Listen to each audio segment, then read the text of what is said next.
أعوذ بالله من الشيطان الرجيم بسم الله الرحمن الرحيم সম্মানিত সুধী, আজকে আমরা যে বিষয়টি নিয়ে আলোচনা করব সেটা হচ্ছে হযরত লূত আলাইহিস সালামের কওম এই পৃথিবীতে সর্বপ্রথম যে সবচেয়ে নিকৃষ্ট একটি গুনাহের কাজ নিয়ে এসেছিল সেটাকে বলে হচ্ছে হোমোসেক্সুয়ালিটি বা পুরুষে পুরুষে সম্পর্ক তৈরি করা, যেটি সম্পূর্ণরূপে হারাম এবং নিকৃষ্ট কাজ।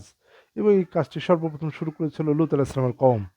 আর লূত আলাইহিস সালাম এই খারাপ কাজ থেকে নিজেকে এবং পরিবারের জন্য, পরিবার পরিজনের জন্য যে সেফটির জন্য যে দোয়াটি করেছিলেন, সেই দোয়াটি আমরা এখানে শিখে নেব, যাতে এবং এই দোয়াটি যদি আমরা রেগুলার তেলাওয়াত করতে পারি, আল্লাহ তাআলা আমাদেরকে এই নিকৃষ্ট খারাপ হারাম কাজ থেকে নিরাপদ রাখবেন।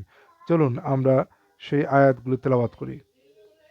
সূরা শুআরা ২৬ নম্বর সূরা ১৬৫ নম্বর আয়াত। এখানে আল্লাহ তাআলা বলতেছেন, আতাতুনা যুকরানা মিনাল আলামিন, সৃষ্টিগুলোর মধ্যে তোমরা কি কেবল পুরুষদের সাথে সম্পর্ক করছো?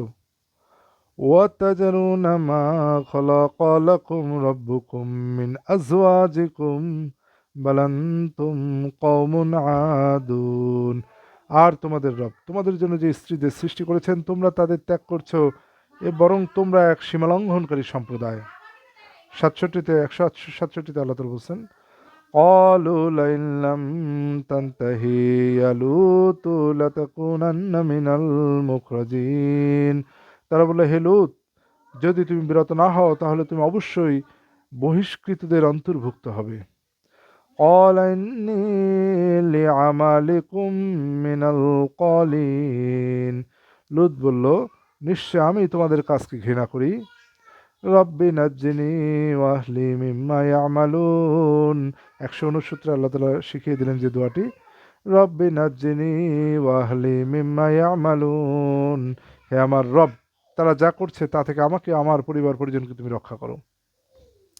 ১৭০ আল্লাহ তাআলা বলছেন, ফানাজ্জাইনাহু আহলাহু আজমাইন, অতঃপর আমি তাকে তার পরিবার পরিজন সবাইকে রক্ষা করলাম।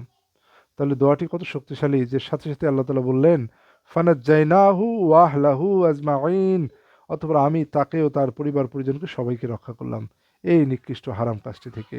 তো সুতরাং আমরা এই দোয়াটি শিখব। দোয়াটি আবারও পড়ছি, ১৬৯ নম্বর আয়াতে আল্লাহ যেটি শিখিয়ে দিয়েছেন, রব্বি নাজ্জিনি ওয়াহলি মিম্মা ইয়ামালুন, হে আমার রব, তারা যা করছে তা থেকে আমাকে আমার পরিবার পরিজনকে তুমি রক্ষা করো।